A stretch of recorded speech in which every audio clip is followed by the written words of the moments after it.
the congregation rather than facing the congregation during the Mass.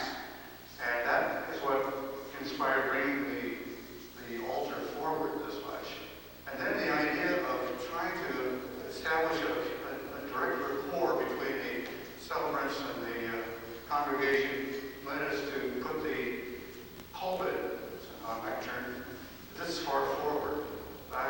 When Father Moser was up here, that's the first time I looked at somebody standing up behind this hunk of clay. And it's kind of undaunting because you look around, and especially with the full congregation, you have to keep rotating your head. You have to be like something like an actor to make it come off. And I know that subsequent priests did not like that feature too much. But if you look at the space we're in, just for a moment, you can see it's quite different from the traditional linear apse and nave design of most churches throughout history. And instead it mushrooms around like an altar or a theater around, so to speak, without really going all the way around. And it invites this personal tie between what's happening up here and what's happening down here.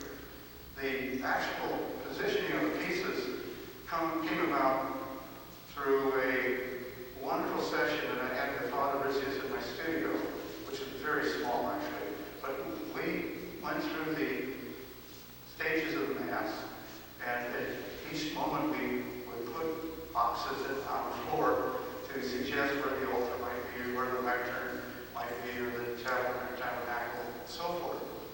And slowly, out of the session, there emerged the realization that the moment of the priest through the Mass formed something of a crucifix on the floor. For instance, if this could be raised up, it would be a kind of a crucifix. The arms being the sedilia and the tabernacle, and the foot being the pulpit, and the chest area being the altar. And I was fascinated by watching where he would go if he was free to go. And so he would get up out of the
when he came in and saw the crucifix completed, he said it was a strange experience.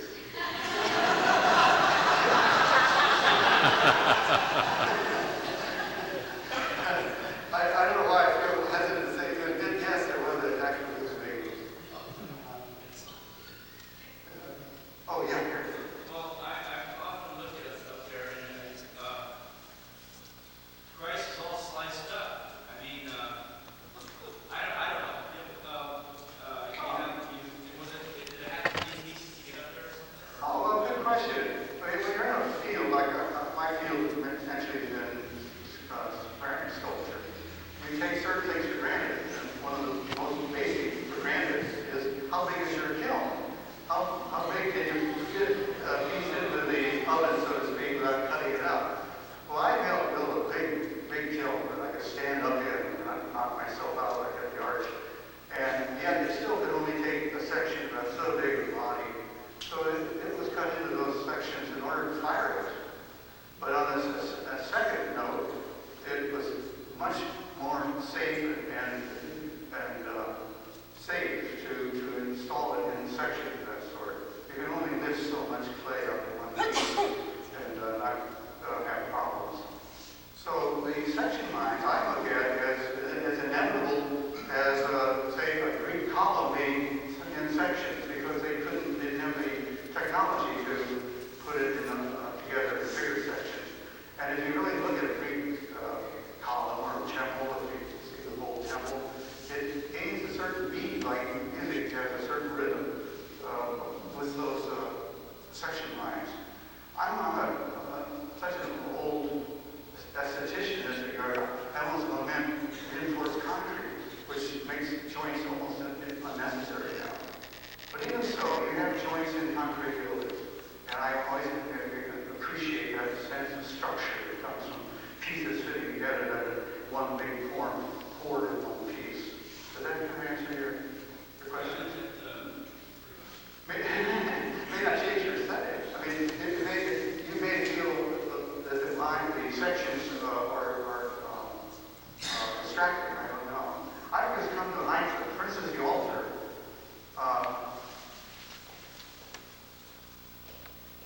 The altar by necessity had to be, because of the size of the kiln again, but other than the logistics, is divided into three sections.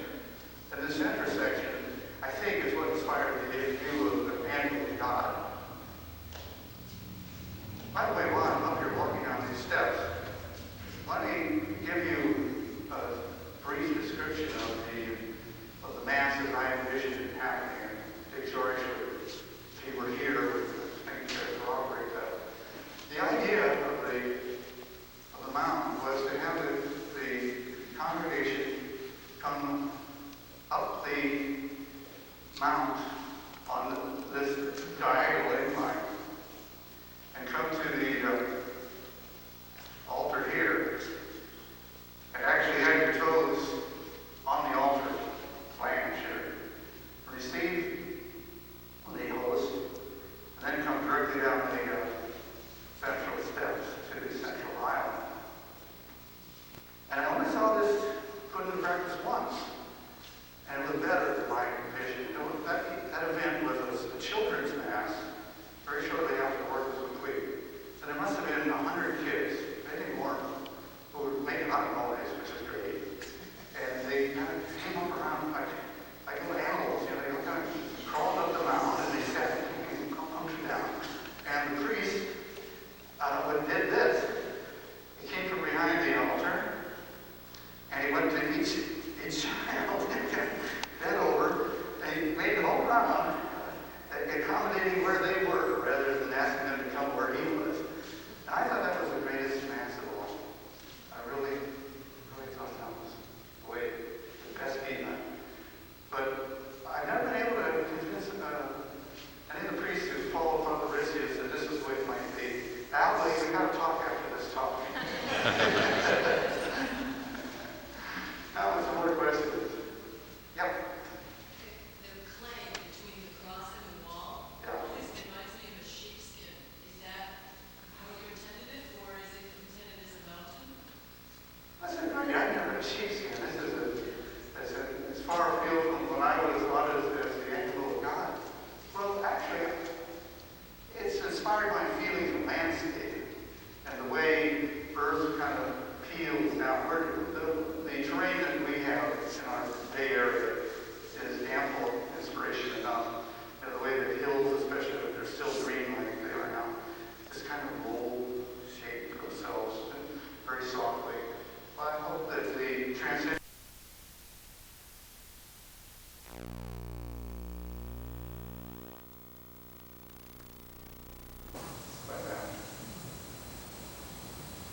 That kind of answer your question? I don't know. I try to answer the question, but I don't even come close to the answer that would satisfy. Yeah, hi, Jerry.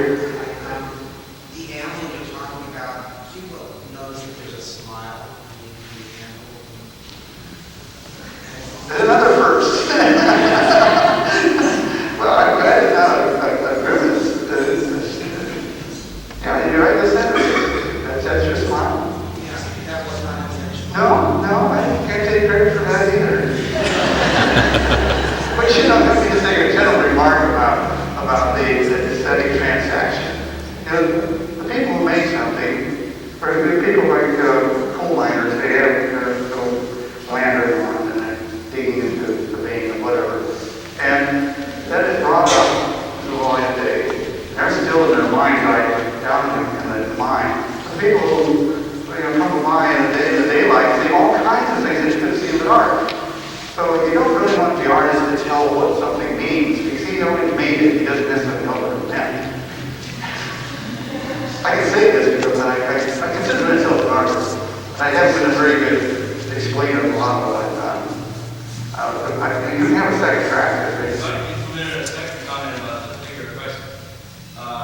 This enclosure, I find, encourages people to be very quiet.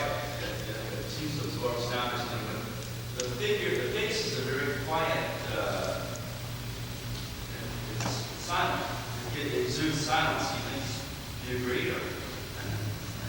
Great questions. You know, it never occurred to me that is Christ expressing anything in particular, or is he enduring and quiet?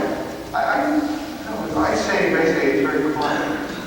And getting back to Father Ritzius and Vatican II of that decade, there was the directive, and I think it imposed itself on me to a certain extent, to make the crucifix both Christ suffering and Christ transcendent.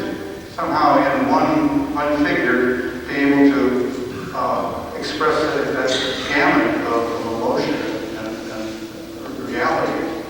And part of my attempting to respond to that was the subtle difference between the arms. The right arm is kind of cocked and tense, and the other is more relaxed. Or you can even see it the other way around.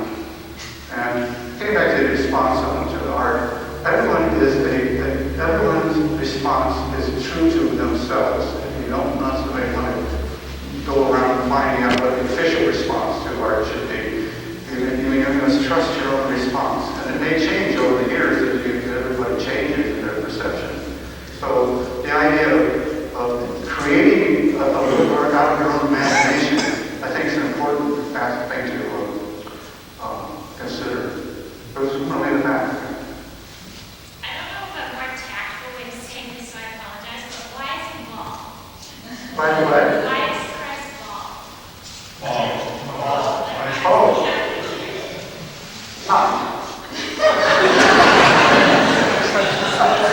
I never saw that either.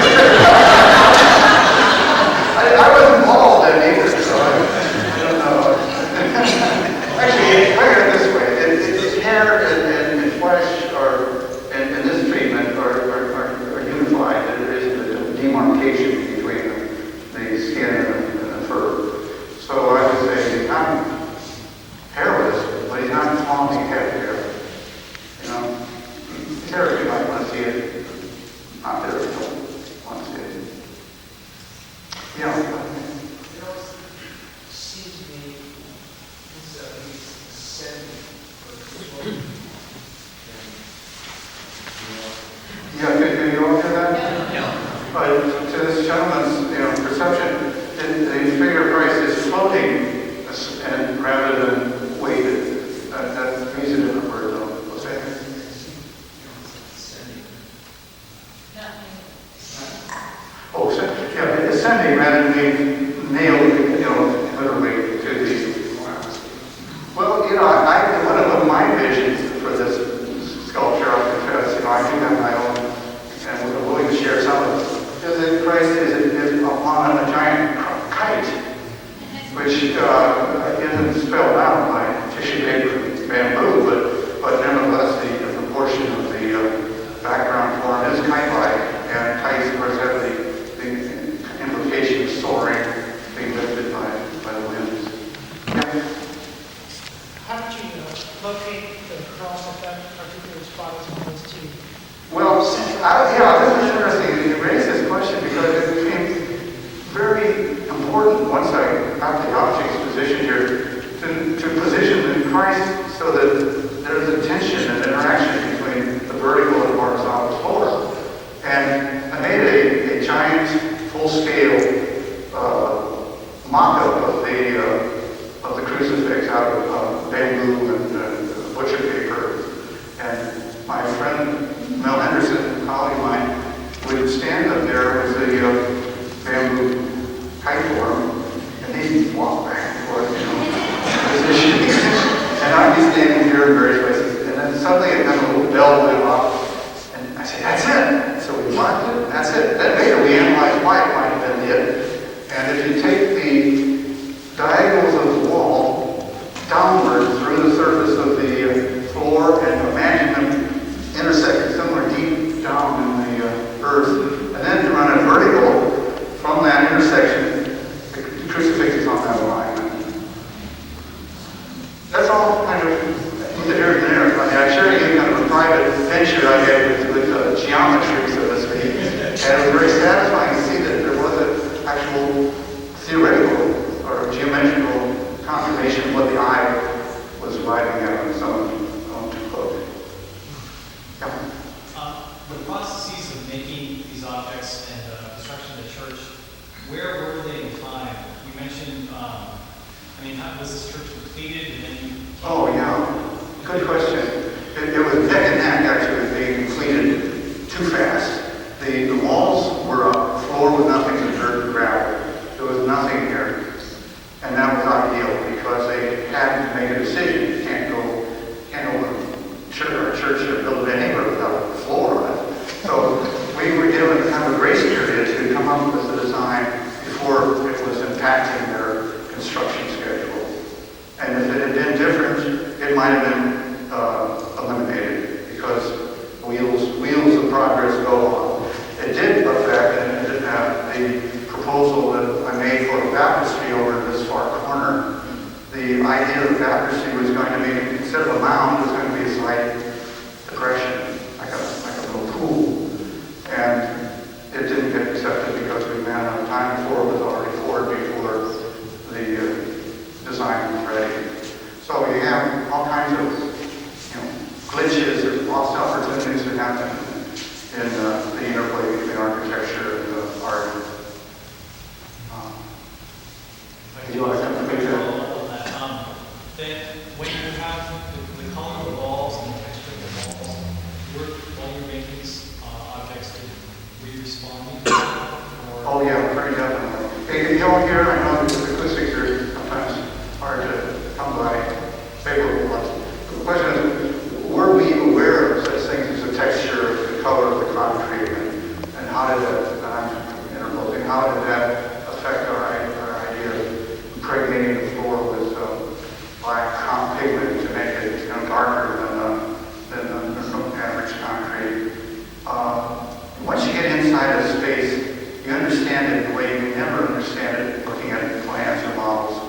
And I think once we got in the inside here, we knew that we were on the right track with the elevation difference between where the altar is and the floor. Didn't want it to be too high an elevation. We didn't want to make it too modest one either. How do you guys feel about it? 18 inches of difference. The front of the altar is always, usually looks to me like the body or corpus of the trunk. And I wonder if you could say something. I never figured out what to make of the lectern. Puzzling over it really every week.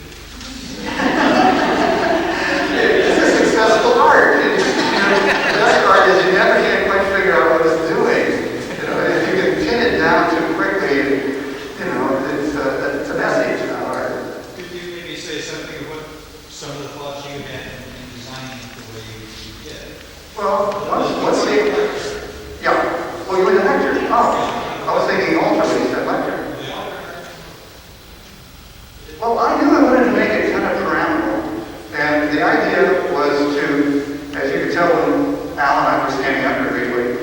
to make the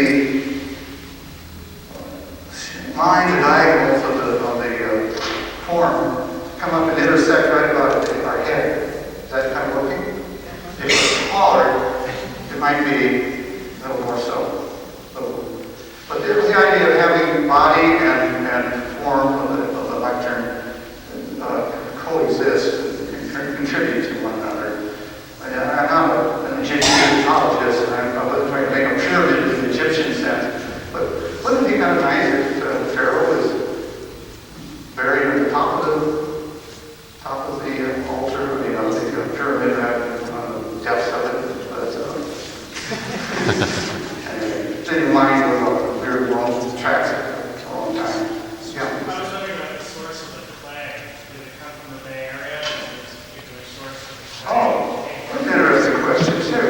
It's Lincoln fire clay and Kentucky ball clay. Lincoln fire clay comes from a mine near Sacramento, and the Kentucky ball clay, old mine number 4, comes from just where the sedentary terrain is. I'm not sure where in Kentucky.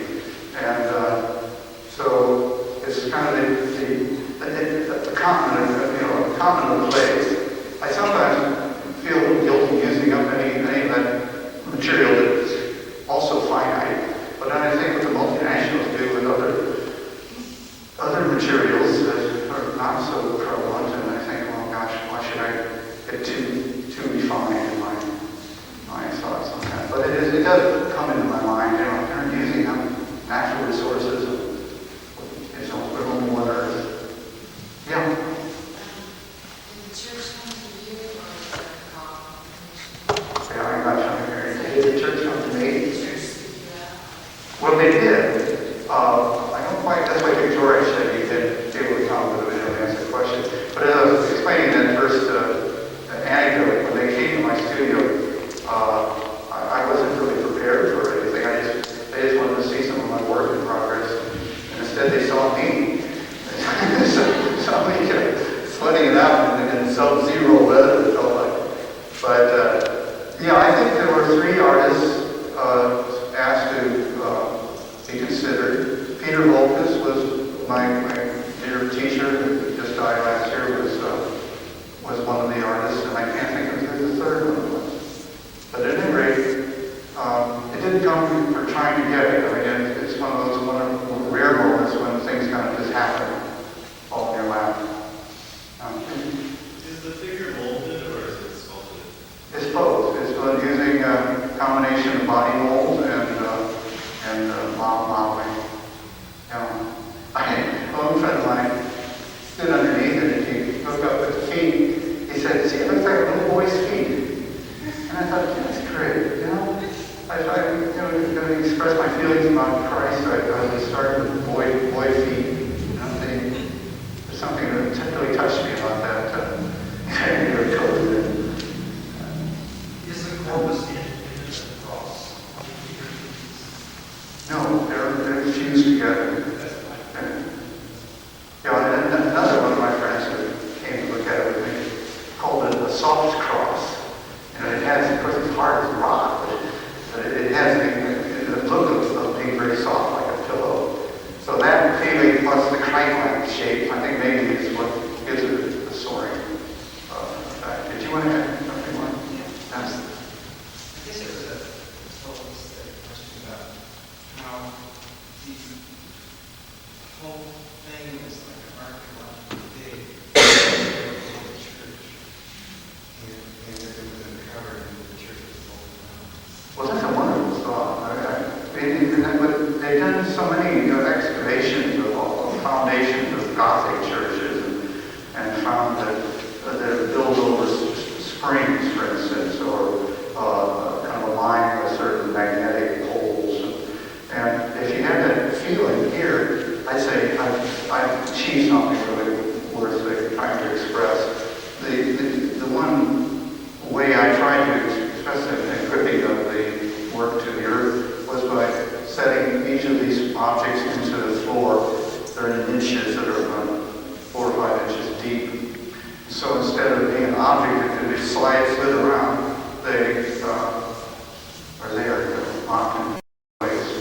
And a good thing too 10 or 15 years after the work was completed, there was a team of priests here, I can't remember their names, but they had this great idea of removing the objects that were in their way because they wanted to do dance and theater in this space. And when I got wind of it, already friends and certain people had gotten into the foray, were raising serious issues. Actually, I could have sat back and said, relax, because the work's so heavy you can't get rid of it. It seemed itself.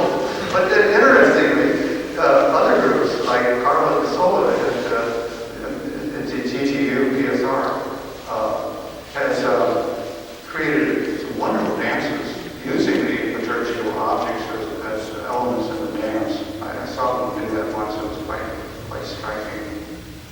And it looked as though the pieces were inevitable. You know, it wasn't imposing a dance in one space. It was like the space suggested the dance. I was saying, yeah, you guys are really hard. I'll come back to you, but I don't want to. Okay, you. This reminds me a lot of similar to your comment about the megalithic stone sites in Europe. Were you influenced by those? Well, I can't say influenced, but I've really been drawn to them. And on my studio wall are several postcards that friends of mine have been there at various sites that sent me. And I see them every day that I'm semi-aware of where I am. And they feed off of that, yeah. But they weren't influenced as a little bit too formal. Just cladded, pardon? They were just there in that. Yeah, I mean, there's certain layers of consciousness, and probably the most important ones aren't the ones you can verbalize, but the pre-conscious ones, or unconscious ones, that are below. But it's just nice to know that human beings have been kind of crazy from the beginning. Can you imagine hauling these stones from, I don't know where the site is, Wales, to where Stonehenge is, it's all very plain. That's a couple hundred miles, I think. And they managed, and it's in 2000 plus BC, they managed to roll these stones all that distance and then get them already. Anybody been to Stonehenge? I envy you all. I always wanted to go there. Yes? Would you mind telling us more about the details of making the work? Like, did you use for surface, did you use any instrument or any dies, or how did you fire it? It seems like I'm having my money here it is what it used to be.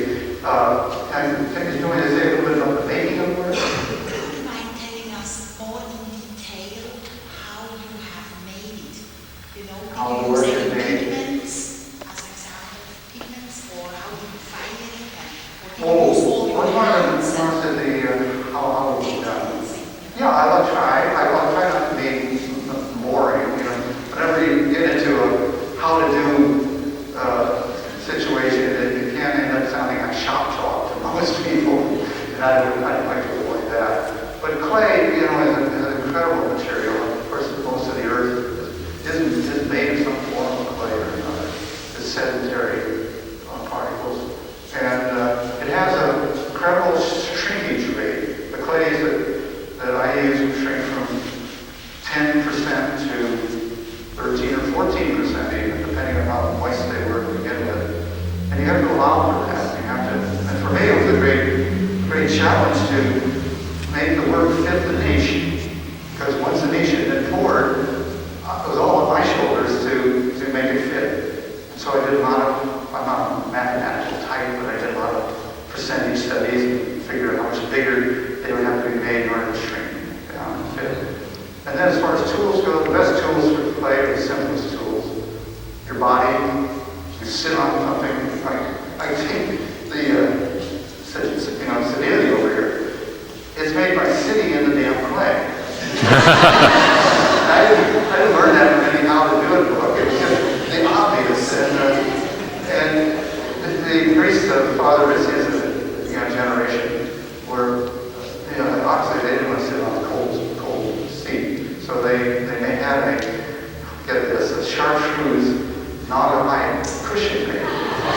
I was kind of checking up on this word pretty frequently in the early days. And I'd see this chartreuse pillow over here, and I'd hide it behind the altar. I had some guts to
There's a nice light on this piece, and sometimes the best light for a sculpture is indirect light. And it's just very quiet, very subdued. Now, where's the hand? Here? Here? I think it's all Down here? I don't know exactly, I should remember that was in the form of a hand. Well, I've never seen it myself, but I welcome the perception because it would be nice to have a hand. Because here's the altar for clothes. I did all this cast bronze work too, I just want you to know. And it has a key here. And open it up. The bronze used to be very brilliant gold color, but it's tarnished. And yet it's very much like a miniaturized apse of a church. It was nice to see it open. Thanks, Al, for having it open for us. This piece, by the way, it's over here. It scraped the arch of the kiln. So that'll give you an idea of the size of the kiln. We got to add 14 inches, 14% vertical shrinkage. So it was about this high. And it just scraped its way into the kiln. And then, because this cantilever is out so far, I looked at my peephole to see at the top firing range that this was beginning to slump. So I immediately turned it off. And it's a good thing I did because it was the weight of the clay was beginning to make it sag. And that would have been bad news. So anyway, this is a tap of how God was with us when we did this work. I had a scaffold underneath where the crucifix is, and my friend Mel, I mentioned before, and I put the entire crucifix up on the paper patterns, drilled the angular holes. And then we took the pieces, put the pieces on the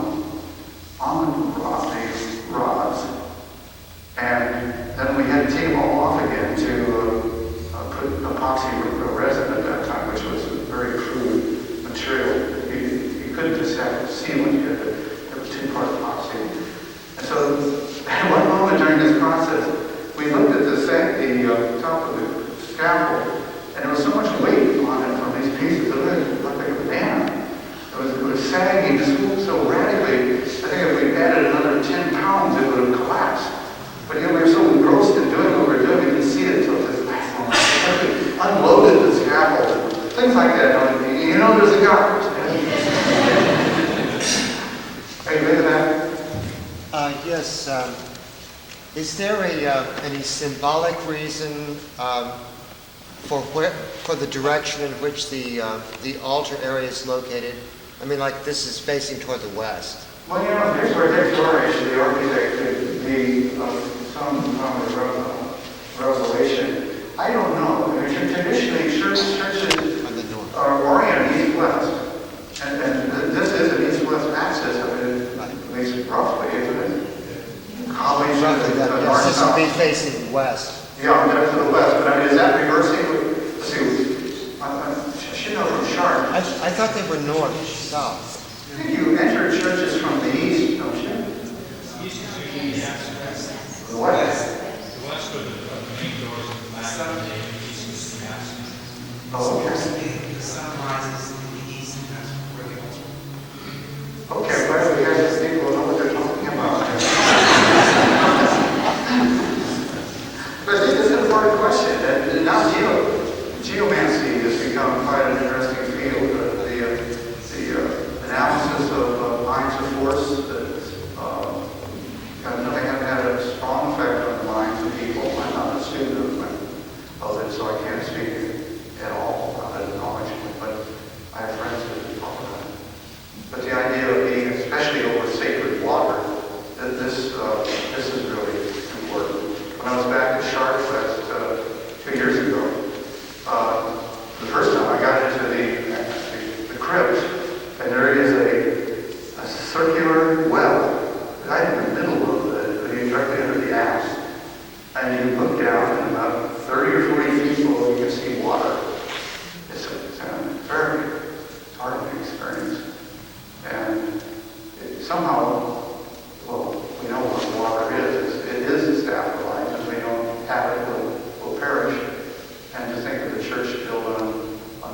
eternal source of water, hidden as it is. It should be featured on the floor of the church, to my mind, but this is only modern thinking. You can't fault them for keeping it hidden in its form.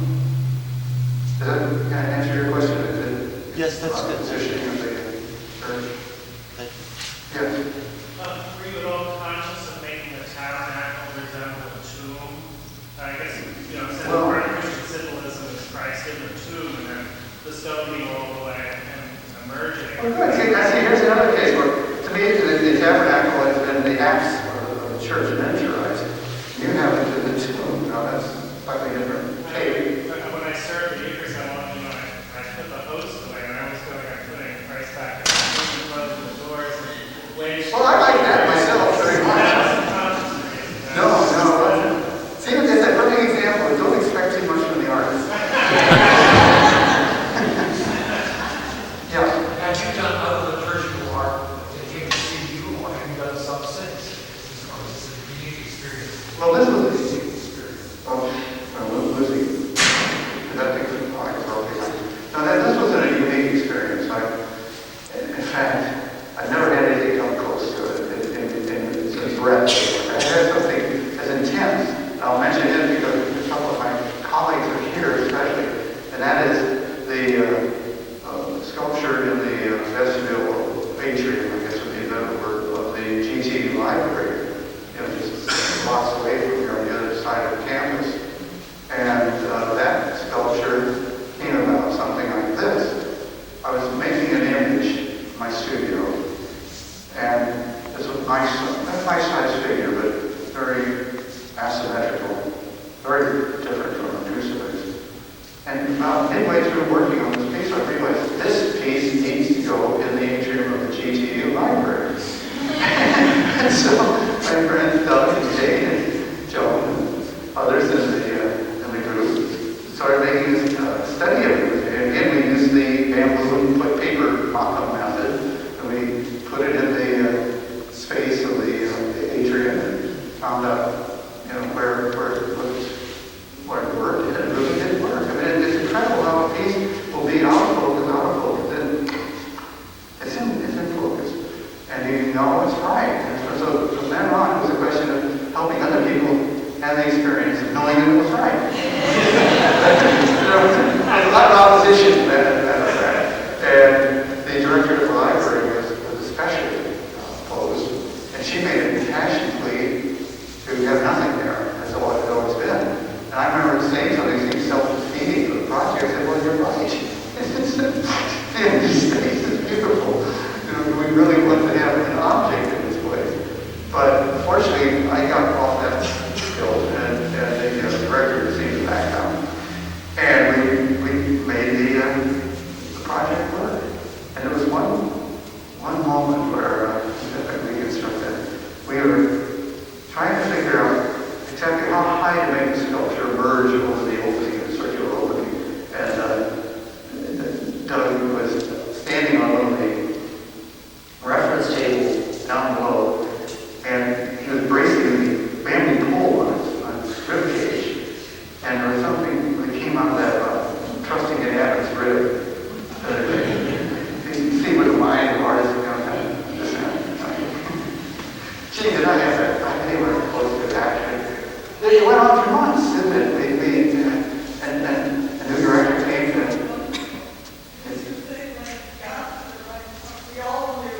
Yeah, it's amazing. You just know. And too many rightness. And in all fields, I'm sure. And I'm not an African.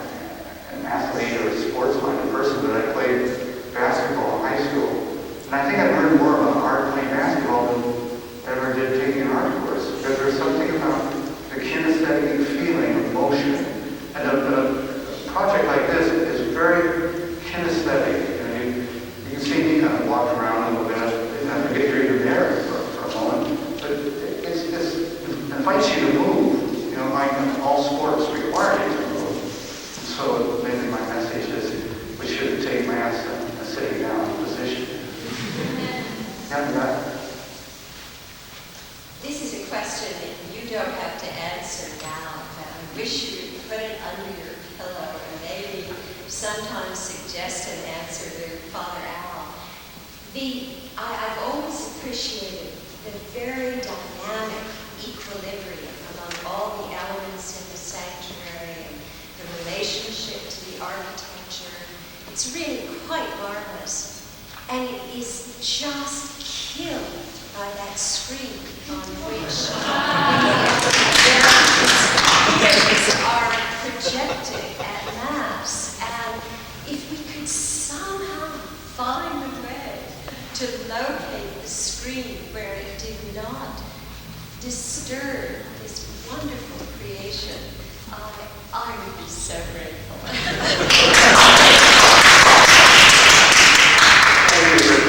Yes, I appreciate completely what you're saying. How are you doing out there?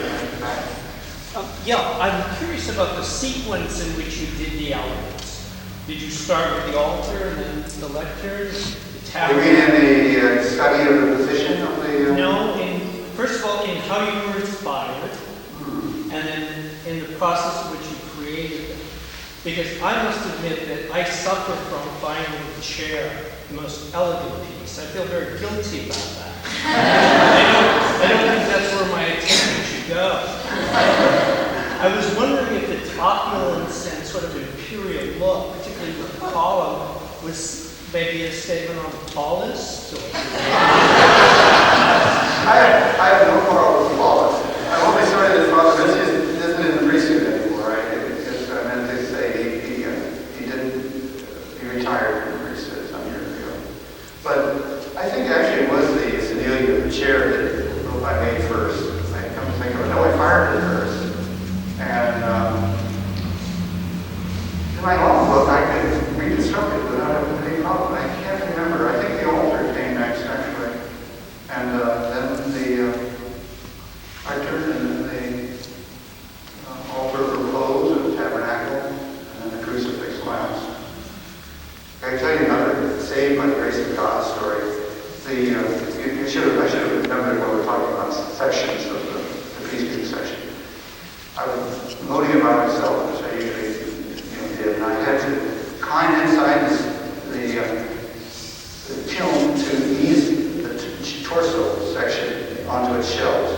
And then I started to climb out, but I didn't realize that my weight of my body was counterbalancing the weight of the torso, so I couldn't get out. I had one of those, when you realize that there is no way out, and how could I come out and I have to yell because somebody to save me? And I can't remember exactly how I got out. I just inched my way through it. I kind of traded space and weight. But it would have crushed two sections of me if it had fallen and crushed mine. But I had these mishaps happen in other projects, and you just do it again. Or they get better for being different, There's a project I did for the University Art Museum, again designed by deStaebler, and my own copy. And I did these seating forms, and I had a sequence of 3 forms that were all continuous, like a ridge.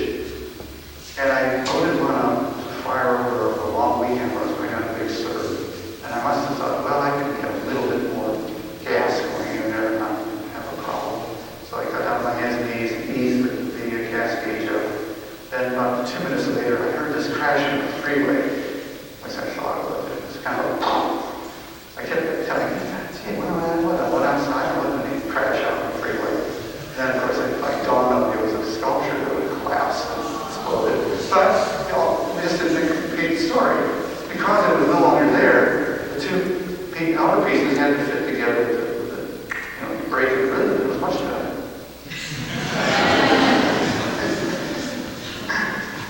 Yeah. How tall is the figure? Well, it probably sprang from about 6'6" to 6 feet. All over form of the cross is about 8 feet, and about 7 feet wide. So it's human scale, average scale, whatever that means. A little bigger or smaller. It made you curious, though. Yes, when I look at it, I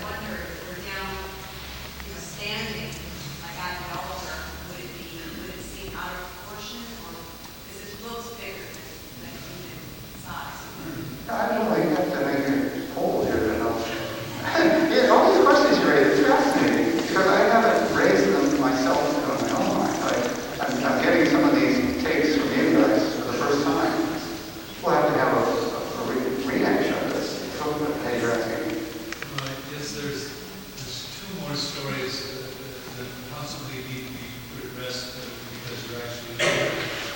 And one of them was that we've been told that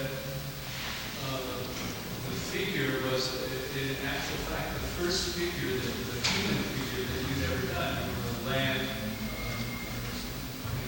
office.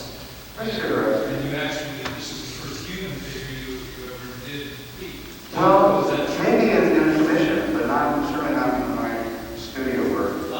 But it's a good observation because when I really discovered I had this great love of play, in my working with Peter Volkus, I quickly dropped some urges to make figures and picked up on this idea of landscape, which is very akin to figurative work often.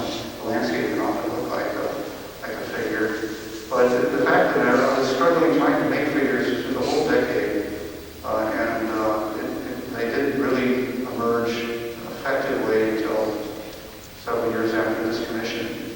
Things move slowly, the old expression, the will of God flies slow, fits here very well. So I was doing some parallel work during a 10-year period. I was trying to make a figure independent of landscape, and I was trying to make a landscape suggestive of figure. So eventually it kind of came together, and then it came apart. Another story was that at the time that you attempted to do the altar, it was in actual fact one of the largest pieces to be done in that particular kind of technique. Oh, I wouldn't go that far. I've seen much bigger work. I was in the Syracuse airport and Rochester, and there was this enormous piece of clay. I learned later that it was made by a woman and fired in a local tile factory. They had a big beehive, and it made my altar look like toy. So I think people have various needs to find as being image of clay, and the scale is one of them. I have a good friend who just completed a column about 25 feet high, and I think going back to Noguchi made a column that was 112 feet high in Detroit, and it was just a little bit higher than Brancusi's tower in Romania, and so you're always trying to get one upmanship on the other person. But maybe I think being small and being somewhere that's Napoleon was small. There's something like a Napoleon complex, I'm sure, but you have to offset the fact that you're not as big as some other people in order to compensate a little bit. Yeah. I think there are 5 pieces that prefix. Were they literally pieces when you did it, or like with the whole? Oh, all one piece and then segmented. Yeah, it's like making loaf of bread and then cutting it into sections. Yeah. Yeah, do that. The crucifix strikes me as being made out of 3 different kinds of clay. Well, it's a good observation.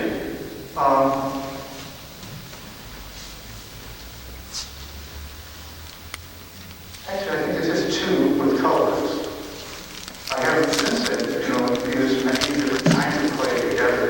And they shrink and crack in different ways, but it's lovely to have slightly different colorations, have melded together. I think what it seems like 3 is just the use of some of the metallic oxides, the copper carbonate primarily, over the tan clay. But I'm glad you brought it up, because sometimes great surprises occur. These 3 little marks weren't intended.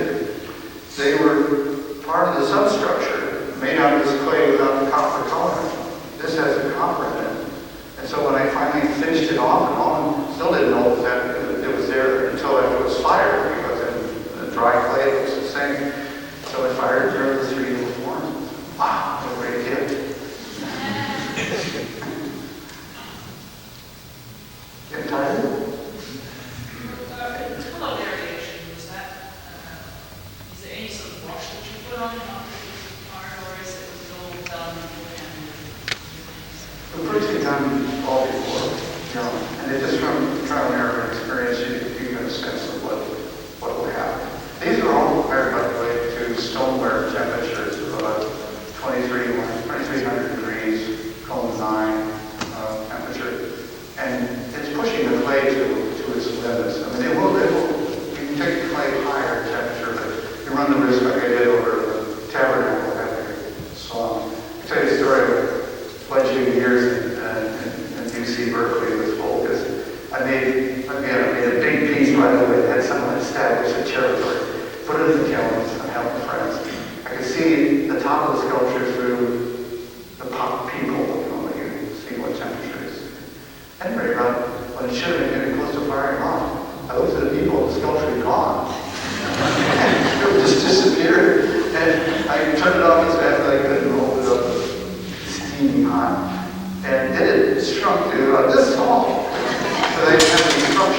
remember seeing this graffiti years ago in Berkeley. It said, "Gravity ain't easy, but it's the law." Only in Berkeley. Yeah. Are there any aspects of this work with which you're not yet at peace? Oh, you don't ask that question. The answer is yes, but I won't tell you what.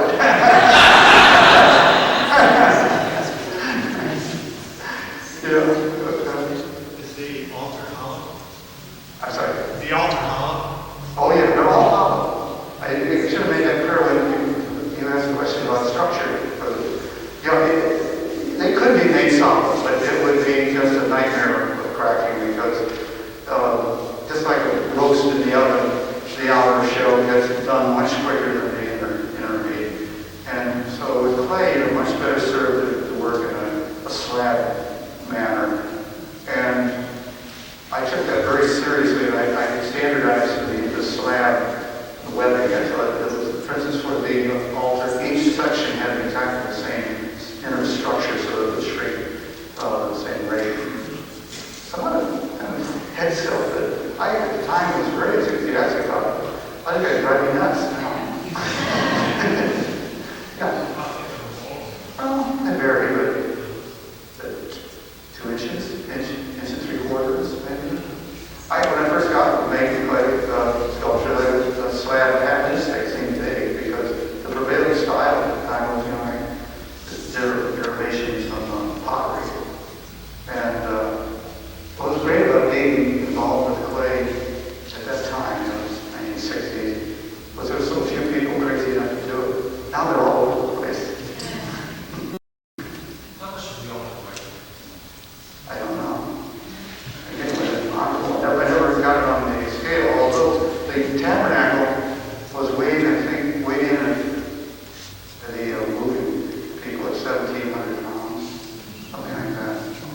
By the way, another grace of God story, they had the tabernacle on because it gets better and better when you make mistakes.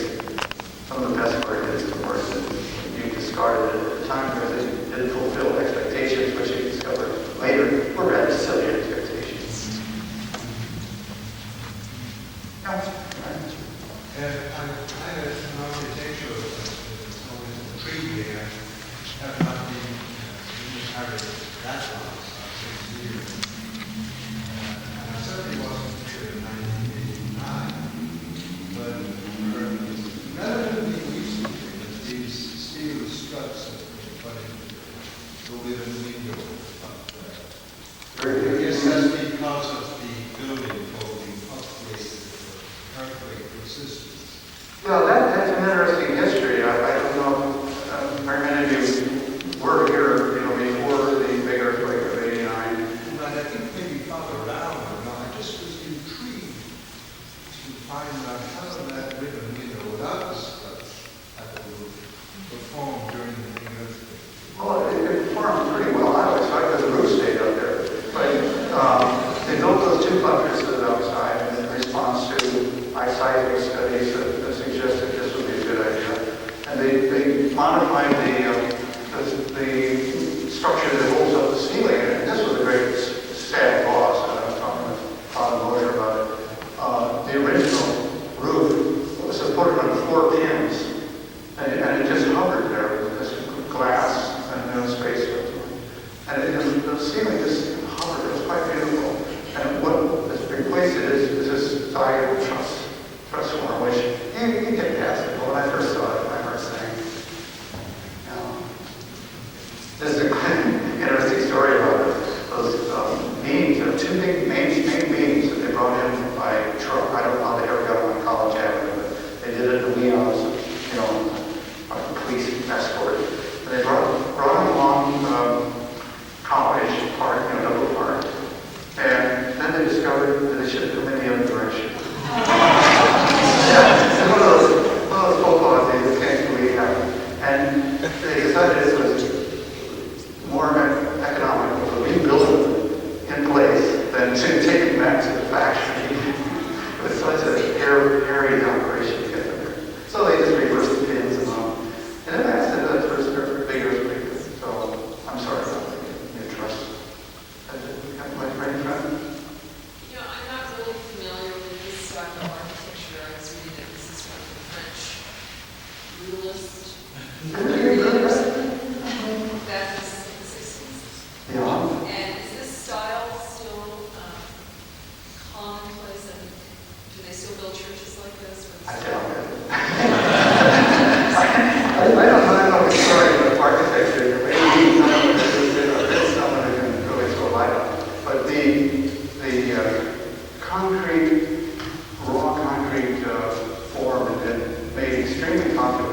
just feel happy to have a chance to work against something that's powerful but also so subdued.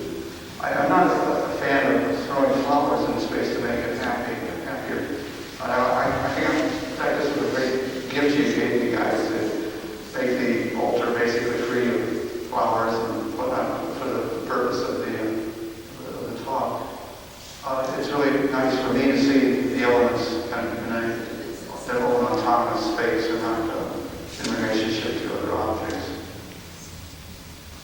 Yeah. I don't know how much you were involved in the decision of the chapel space, but in terms of making the congregation gather around, was that weighed against like physical criteria? I have no idea. And Victoria should have been able to come. He could have given me some answer to that. The shape of a lot, I think, and in a way to have a generous center too, I think suggested this wraparound space rather than linear one. I think it's a very successful wraparound space. I really like it.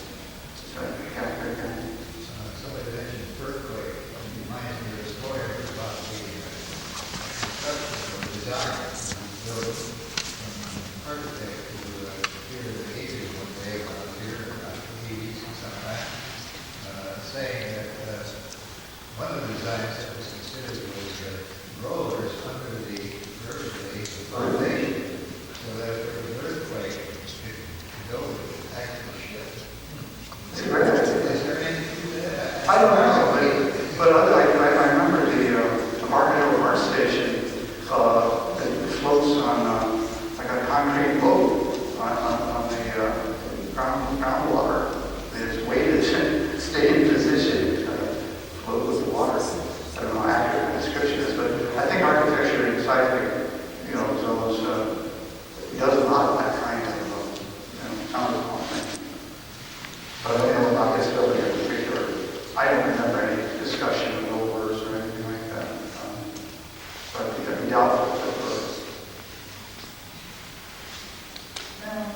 Hey, here, right behind. Specific time of day when the light lives here, that's like on the. Well, yeah, there's a time in the mornings where the light will come through that window up here. You have to kind of visit the chapel. I've forgotten what season that was that, but it sent a nice flow of light into the sanctuary. It's quite satisfying. There's some pictures out there of the cross lighted from the floor by the reflecting. Oh, yeah, reflecting light off. Yeah. Oh, good. Is that in the corner? Good. I'd like to see it.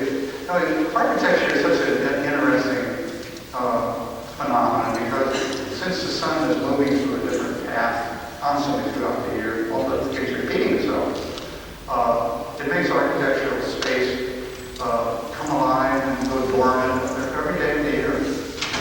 And it's wonderful to kind of wake up and see some light coming in that hadn't been there for 365 days. So it's a wonderful organism. And I'm a great advocate of architecture which takes into consideration what it feels like to be within that space, which is articulated by form but also by light, the sunlight being the primary light source. Too many architects begin their work and end their work with the external appearance of their work, reducing the architectural object to an object. I don't think it's what architecture is all about. I think architecture makes you have a certain feeling, which is akin to being spirit, because of the proportions of the space, the light that comes upon it, the mass, the levity, all these feelings that are in the human psyche, and architecture can almost invisibly let them happen. Unfortunately, we're in an era where, say, all major art museums being built now are Mosers. Frank Gehry and Bill Powell. I have no interest in seeing a titanium sculpture made big. And I just read an article in the Smithsonian on Libeskind, the architect who has been awarded the Twin Towers project. And it looks as though he's one of these outside to inside architects rather than inside to outside. That sounds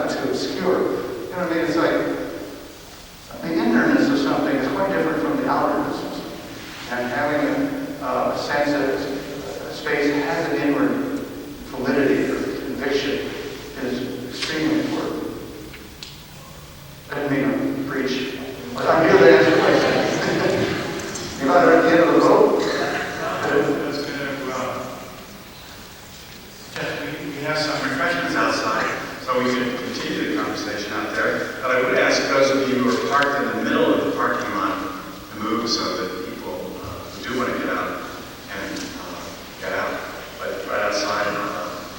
And there's some pictures and articles about the other works that Stephen has done around locally. The one at the Federal Building, the beautiful figures on the steps there.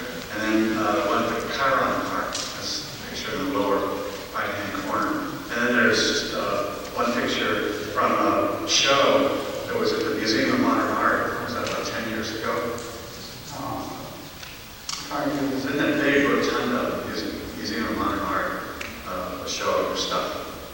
It's great. So if you want to see more, take a look. We also have some pamphlets